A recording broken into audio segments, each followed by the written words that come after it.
the Great Big Expanse of Empires is what I'm playing this game for at the moment. So we've got to take it. Found the city! Okay. This being the next great city in the DC universe, of course, everybody knows is... Oh, wait. Metropolis? Yeah. Not Motropolis. Metropolis. Except. And I don't think it does... Okay, city combat strength. We have citizen size. Way back in... Was it in Civ 4? I know Civ 3, you actually had like stages of city size development. They started with town, and they were called city, and then metropolis when it grew so big. I don't think we actually have that in 5 anymore. I've never seen it. Anyways, we're gonna do the same thing with this one that we did with Gotham. Set everybody to production focus. If you don't know why I do this, it has to do with how production is calculated between the turns. Basically, food is done first, and so if that puts you over the edge to get a new citizen, you will then get the new citizen. It will be applied as the governor decides to put him in there, and then it will calculate the rest of the production. So if you have it set to food focus, and say the new guy is going to end up here, his 2 food from this tile, well, it already calculated food, so it's never going to do that again. I guess it will get the 3 gold. I'm not sure where gold falls on that. But if you had it set to production focus, the new guy would go here. And so you are going to get these 2 hammers basically for free. They kind of count as having a citizen in this from last turn, but before the turn actually starts. So you get 2 free hammers that way. And since we are trying to min-max absolutely everything we can, even though we don't need to, that is what we're going to do.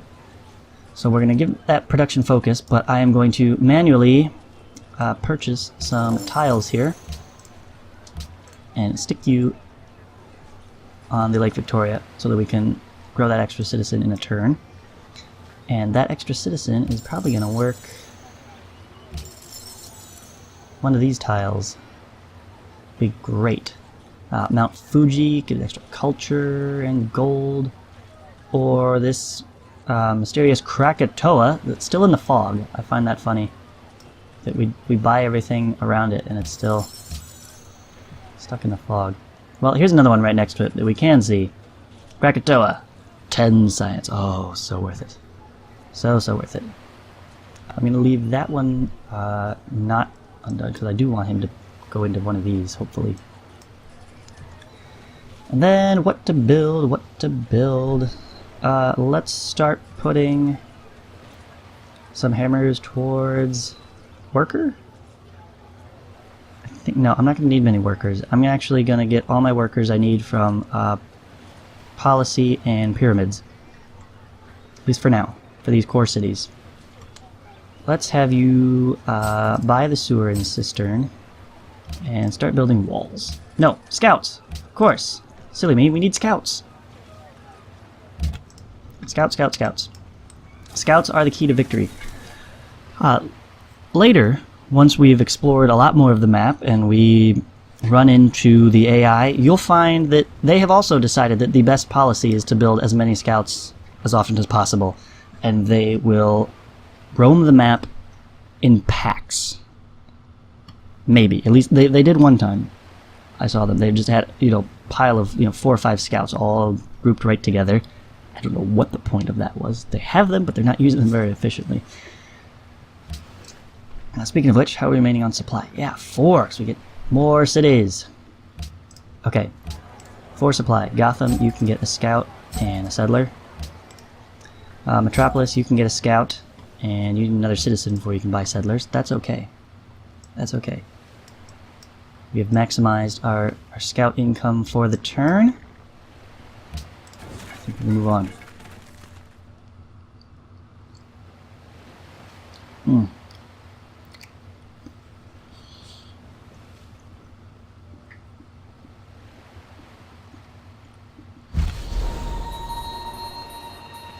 There are barbarians. We saw it was processing turn 4 barbarian.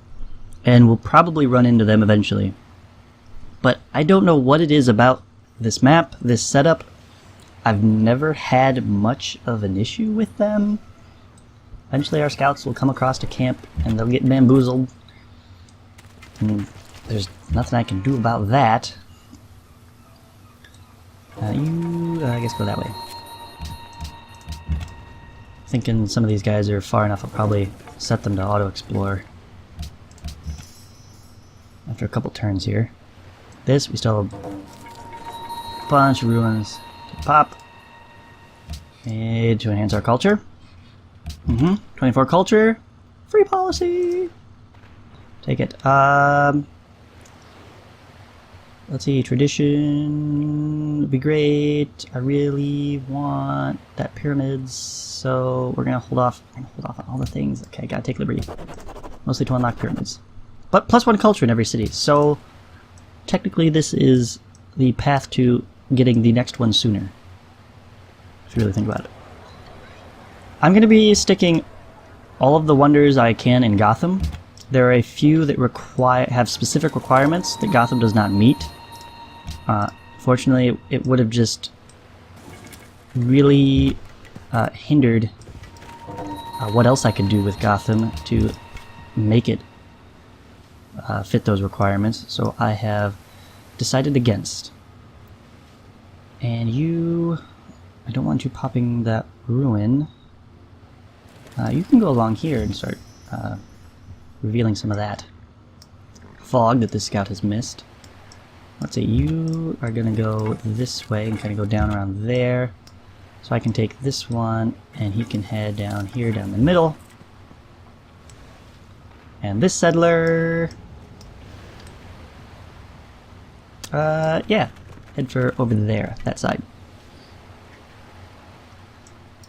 Alright, that's all of those guys. Scouting. We're on supply, we got 2 more supply. Oh, did we get new citizens? That's right, yeah, we got new citizens, okay. And, oh, he went there. Okay, well, I'll take the culture. But, look at this, 10 science. We go from 5 turns to 4. Totally worth having. And 1 turn till a new citizen. So, definitely worth working that. And Gotham, your new guy went here. Can get this in 2. Do it in 1. Yeah, we'll do it in 1. Okay. I really, really, really want to get to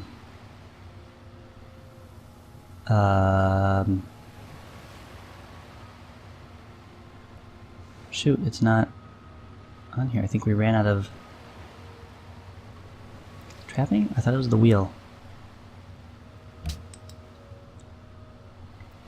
Buildings unlocked. No. Usually I believe it was currency, where you could produce wealth in the city instead of a building. Actually do something with any extra production if you didn't really need to make anything else. Or you were strapped for cash. That's never going to be the case here. It's more, I've built all the buildings, I have nothing else to make, I don't want to spam useless units. So let's turn it into wealth. I thought that was moved up into the wheel or trapping, but we've run out of space. We put so many things on some of these techs that you can't see what all they do anymore.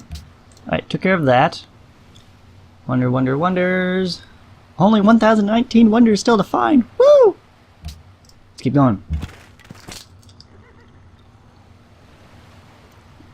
Oh. This way. There we go.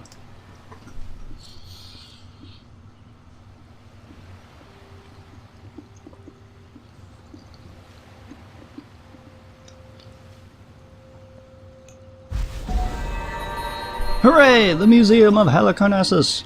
Their story is not given only on stone over their claim, but abides everywhere, without visible symbol, woven into the stuff of other men's lives.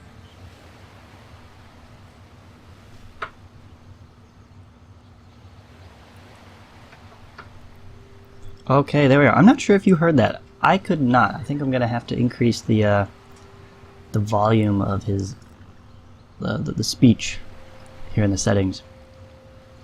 So we get 100 gold each time a great person is expended, and thanks to those bonuses, we get to get that 100 gold from our great prophet when we expend him. Fantastic! We actually got it. Got him after Mausoleum, but not, 6 turns later than predicted. So I'm happy with that outcome. Sounds good. Let's go ahead and adjust the audio here. Oh, speech volume is at 100%. Okay, I have my volume turned down a little bit so that I can move freely without headphones, but also not pick up any echo on the mic. So perhaps you'll be able to hear the speech over for the wonders and the technologies a little better than I can. Because they are wonderful. I do like the quotations used there. And yeah, it's not Leonard Nimoy, but it's still good.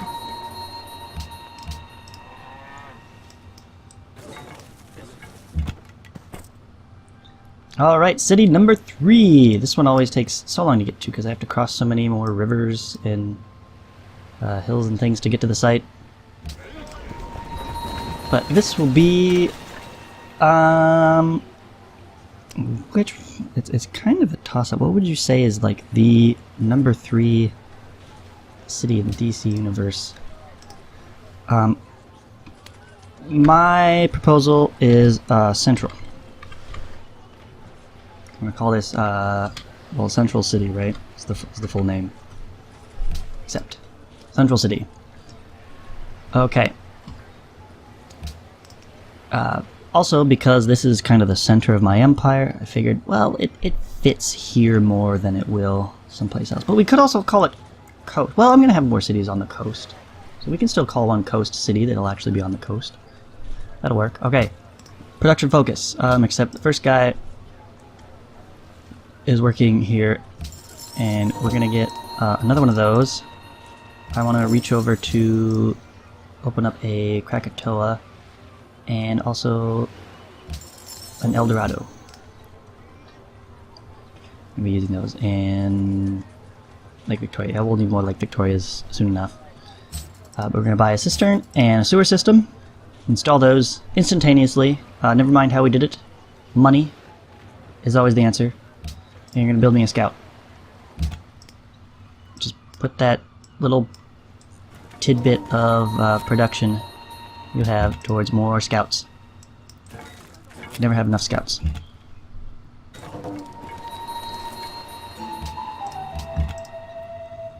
Okay, you just explore. Just go automatically. Where are you going? He's going backwards. All right. Found a religion. Keep an eye on that gold total. 45, 128. Boop. 228. Done. I don't know what symbol would be best for Batmania. Okay, I should have added like the extra religious symbols mod. That might have been good. So, which one do you think? I guess one of these is kind of bird-ish.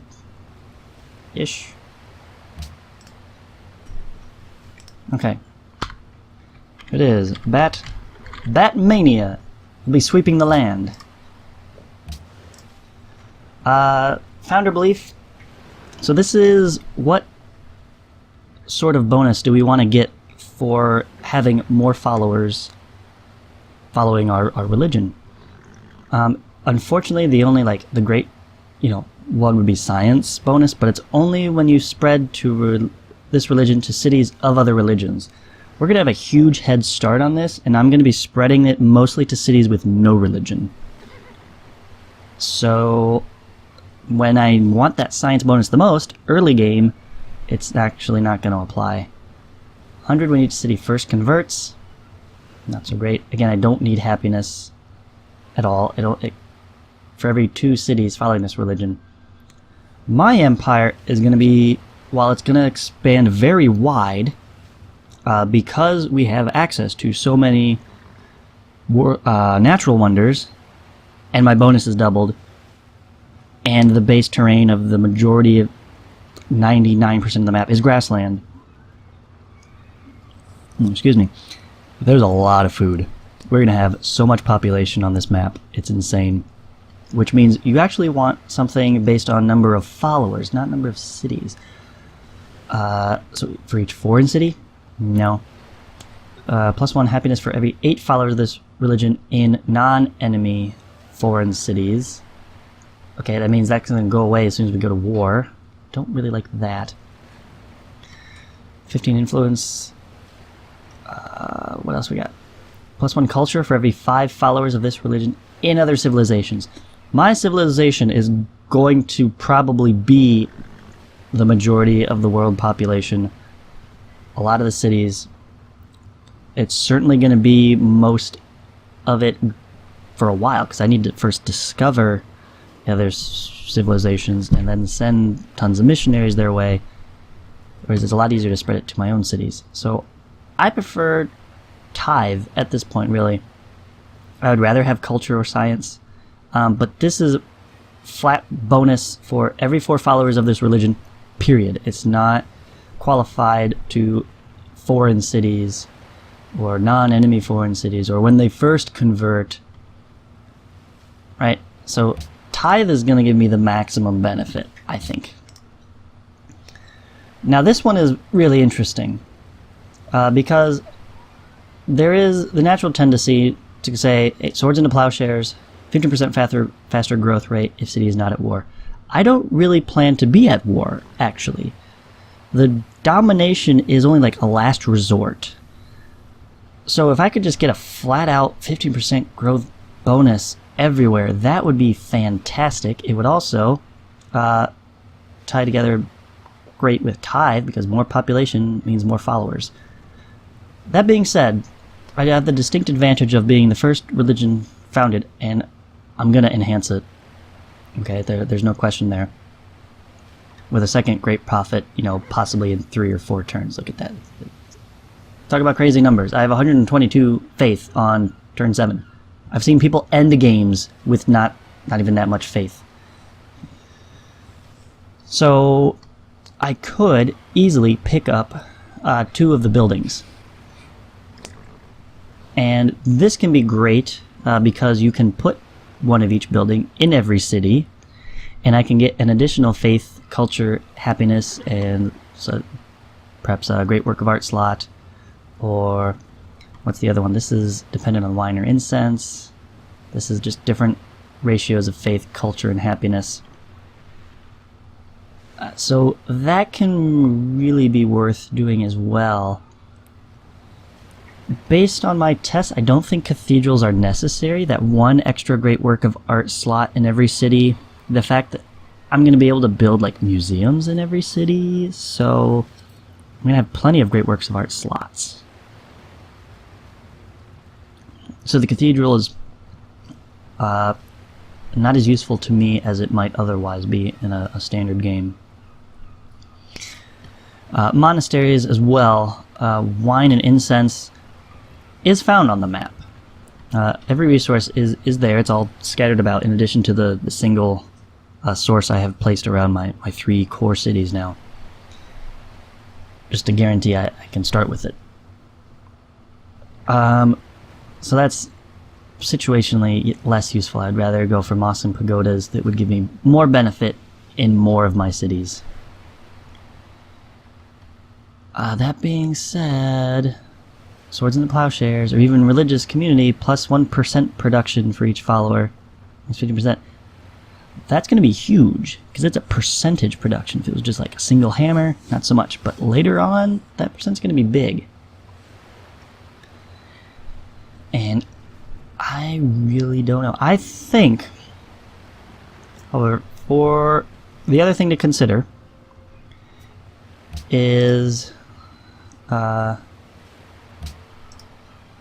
go back.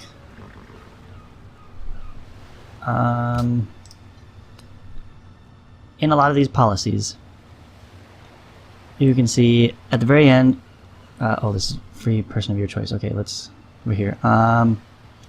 Allows the purchase of great generals with faith, right?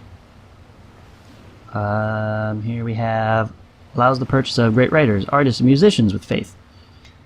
Starting in the Industrial Era.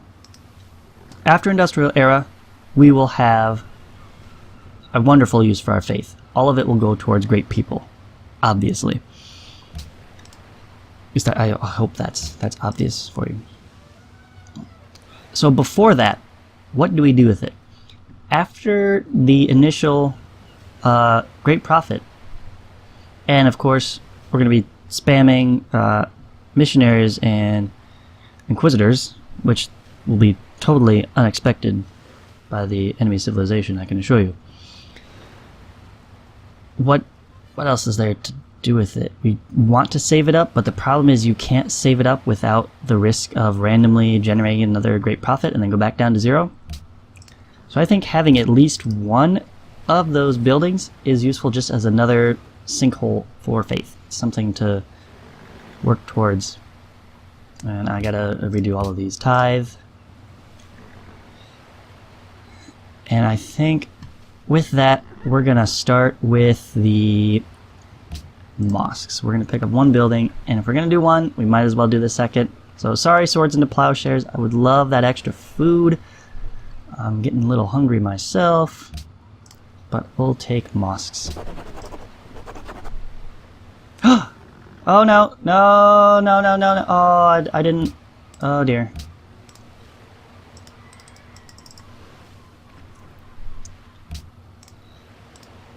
I didn't change the name. No! No, I've ruined it! Gosh darn it. Okay. Well, I'm going to take a short break here, reload the previous autosave, get back to this point, and we'll rename the stupid religion properly. We want to spread Batmania, not